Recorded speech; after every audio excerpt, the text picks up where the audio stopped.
everybody, what's up? I hope you're all doing really well. So today I've got a kind of long one for you because we're doing my March wrap-up, which was 19 books. And I've also got a cute little visitor here, my little man. He's got to guard me and make sure, nothing happens while I'm telling y'all all about the books. So I managed to read 19 books, and we're going to start off with the physical stack, which is not that impressive. I only managed to get 4 off of my TBR challenge because I didn't finish the 5th until a couple days into April, and I've been distracted with kind of two-handing puppies, which makes it hard to read, so I'm not that far into the action book that I'm reading now. But this is actually in not the order that I read them, but just kind of easier to pick up. Start with the smallest. So we've got J.D. Robb's Secret and Death. And if you don't know who J.D. Robb is, and the title doesn't give it away, this is a murder mystery. This is actually the 45th book in the series. It's fairly old, actually. I think she's on, book 60 now. But it's basically, it takes place, into the 2060s, I think is when this one finally was. It's futuristic murder, so guns are, antique. Now you get killed with, lasers and, Star Wars stunner type deal and all kinds of stuff. Poisons. But our star, Eve, is at the club having a drink with not exactly a frenemy, but they ain't exactly, pure friends or anything either. And somebody drops dead, so she literally catches the case, and we get some nice fun solving that murder. And then we have Percy Jackson's The Lightning Thief by Rick Riordan, and I am very late to the game, because I always kind of was this is a wannabe Harry Potter, it's not going to be as good. Greek mythology, it's still YA, but I did thoroughly enjoy this. Though, read this before watching the movie, because they actually did a really good job of adapting it, so it's very similar, and you get a lot of spoilers. But yeah, if you want some, growing pains, though, instead of, unlike in the movie where they're teenagers, they're, little 12-year-olds. But yeah, lots of godly mischief going on here. This one I was really excited about, and then not so much. It's The Science of Harry Potter. How is that, not the best of both worlds? It's by Mark Brake and John Chase, and it's in 4 sections that each have, little, 5 and 6 page chapters in them. And the first section is just, general science, which felt more like history to me. It kind of slogged. And then we get, engineering and Professor Sprout's favorite stuff. We get, herbology is the 3rd one, so we can talk about, are there actually, live, people eating plants, and the closest we get to is, Venus flytrap. And then the 4th section is just kind of, a catch-all of, hey, can we actually have, love potions and truth serums and, flame wands, and the middle 2 sections I actually really, really enjoyed. The first and the last ones were, some of them were interesting, some of them I decided to skip. They felt more like history than actually, science or really Harry Potter-y, but I'll probably end up unhauling this one, but I am glad I read it once, but it did not live up to what I hyped it in my head when I saw that title. And then there is The Bloodless by Preston and Child that I recently did a full-on book review about for you. And this is part of the Pendergast universe. And basically it's murder mystery and supernatural goodies and science all mixed into one, where the science and the magic kind of blend together of what's real, what isn't. Very Sherlockian kind of deal. And this got back to their origins, where we really do get really creepy, mystical kind of murders instead of, pedestrian murder mysteries like the other books. So, super excited. Go friggin' check this out. Go read this whole series. Except for a couple, towards the end before this. They were just regular murder mysteries, but check this one out. So much freaking fun. And then on to the ebooks, where I will be checking my handy dandy Hogwarts journal, because I can't keep straight what all I read otherwise. And all of these, at the time of reading them at least, were all on Kindle Unlimited. Most of them still are, but that does change day to day. So I read an entire series by A.D. Starling. It's the Legion series, and some of these, I think I did up through the 4th or 5th one, I have reviewed for y'all. And it's basically like angels versus demons. And the angels have like their own like little beasts and things, and they don't realize that they're like on the side of the angels because they were just mortal people, and then stuff happened. And they turn out, oh crap, I have angelic origins, or I am an angelic beast, which means like I'm a keeper of like a gate to hell that we need to stop it. Including my favorite, the bunny, who isn't really a bunny.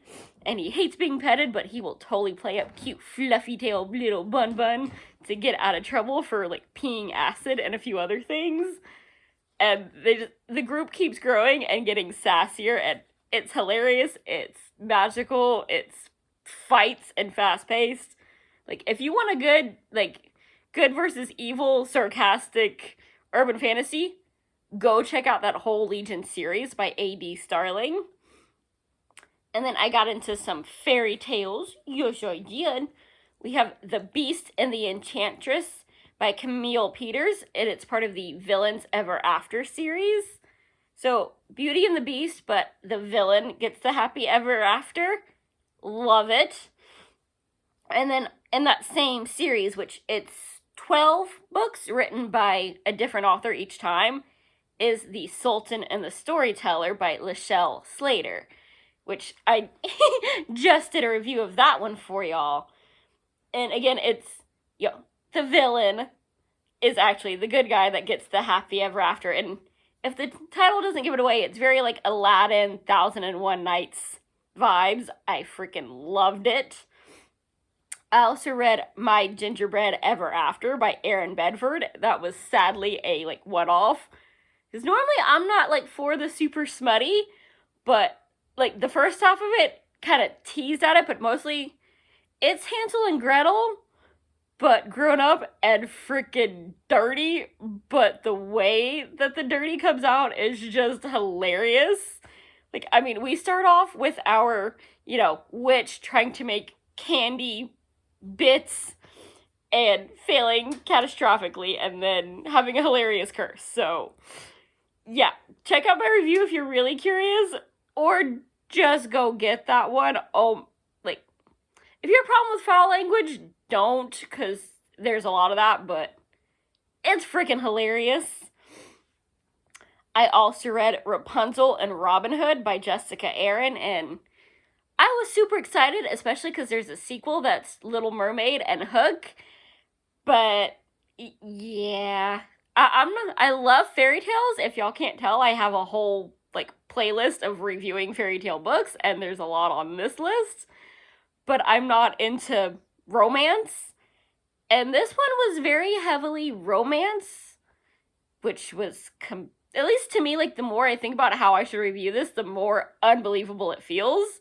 But if you could ignore that and you want some smut, because, yeah, Rapunzel goes from, I'm a sweet, innocent little thing, I've never met another human other than who I think is my father, but by, the end of day one, she is, supreme master seductress and Robin Hood, and doesn't even stand a chance. And once she finds out that he's, been engaged for, years now, whatever, yeah, he's basically a married man, but I'm gonna get me some of that. She goes from innocent to trampy homewrecker, but they're in love, but they hate each other, but they're in love. So yeah, that one didn't do it for me, if you can't tell.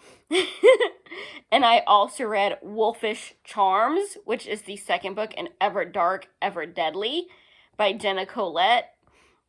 And the first one was Cinderella story, where she is a ghost from chapter 2 and murder mystery, so I was really excited about this one because Cinderella's never done it for me, and Little Red Riding Hood, if the title doesn't give it away, is interesting, but like, what are you gonna do with it? And it's another murder mystery. But to me, this one wasn't as fun. It was more focused on the romance side of things. So if you want murder mystery fairy tales with a lot of romance, this one is for you. If you were expecting something darker and more comedic like I was from the Cinderella side of things, it's kind of a letdown because our Red Riding Hood is basically an oracle and she does have to go solve Granny's murder, but it had so much potential, but to me it fell flat because I'm not the romance girl. Note all the spooky stuff on the walls or on my bookshelf if you've seen the tours and stuff on that. I'm the dark spooky girl despite the flowers and the I love my puppies. But yeah, the romance, no. So if you want fairy tale romance, this is like an A+. For me, it was 3 stars. I tried reading a Holly Black book again, and I read Poison Eaters and Other Stories. It's a short story anthology. Some I liked, some I didn't. I'm glad that I read it once, but that will end up being unhauled when I finished all my TBR challenge that I've imposed on myself. So it's another one that's YA, and it is kind of dark, but all of them felt like not so much short stories as here's the end of my last book teaser to get you interested in buying my next book, but then it just ended instead of being here's a teaser. So yeah, if she had turned those into full novels, they had good ideas, but they left me going, I want more, and there isn't any. So it kind of made me mad because I liked it. If that makes any sense. I also read a really short story. It was 60 pages, but it's by one of my favorite authors that always freaking makes me laugh. It's Leslie Langtree, and she has a Mary Wrath series that this is a novella of, and it's former CIA assassin turned small town Girl Scout troop leader, and assassins do not make good parental figures, and she takes her group of pyromaniac wannabe serial killer 8-year-olds fishing in this little river that goes through the woods nearby, and ends up having her local go take the kids, go get them in the van, go out. It's just a little deer in the woods. I swear, I'm gonna go check on the deer. That wasn't a deer. That was gunshots and somebody staring off through the woods. And she goes and chases them before she realizes that there's a dead body, they have a gun, and I didn't bring mine with me because I'm taking little girls fishing. And they do not need to be close to weapons, just in case. So, yeah, it's just a little 50-some-odd page, just hilarious freaking murder mystery with little girls that... Are they gonna, help solve the murder, or are they going to cause one? There's a reason I don't have kids, because if I had one, they'd probably be like the little girls in this book, and the world cannot handle me plus mini me. No. But, go check out that whole freaking series. It's all on Kindle, because it's indie published, so you can get the paperbacks, but they expensive, especially when you realize she's putting out number 26 this year, whereas the ebooks, usually you can get a bundle of 3 for about $7, and they are more than worth it. I freaking love them. Go check out her whole series, or her greatest hit series, which is Family of Assassins that don't want to be assassins, but they're so good at it, and it's hilarious. Yeah, just anything Leslie Langtree, get it. And then I also started off a new urban fantasy series that's by an author I've told y'all about before. It's Annie Anderson, and it's her Grave Talker series, where, once again, we've got a female lead that is just smart alecky and sassy, and I love her and her best friend, but basically she's a homicide cop that she cheats, because as the series title implies, she sees dead people and they talk to her, so that's kind of cheating. Except for they aren't always useful in giving her leads because they don't know they're dead or remember who killed them sometimes. But yeah, as I don't want to spoil too much, and I will probably do an actual review of this later. But yeah, there's like family drama and revelations, and she doesn't really know what she is or what all she can do. Because, yeah, puberty isn't bad enough. No, you have to hit puberty and start seeing ghosts. Yeah. And then, like, this book is. Oh, there's some moral stipulations that prove she is way better than me, because the dead body is somebody that has made her life hell since she was a child, and the whole town freaking hates her, not really sad she's dead. And even dead, she is still a royal, bitch. like, can I bring your ghost back so I can kill it again? And she still has to go and solve that murder and act like she's not, like, I'm glad you're gone. Can I get rid of your ghost too? So, yeah, it's just, oh my gosh.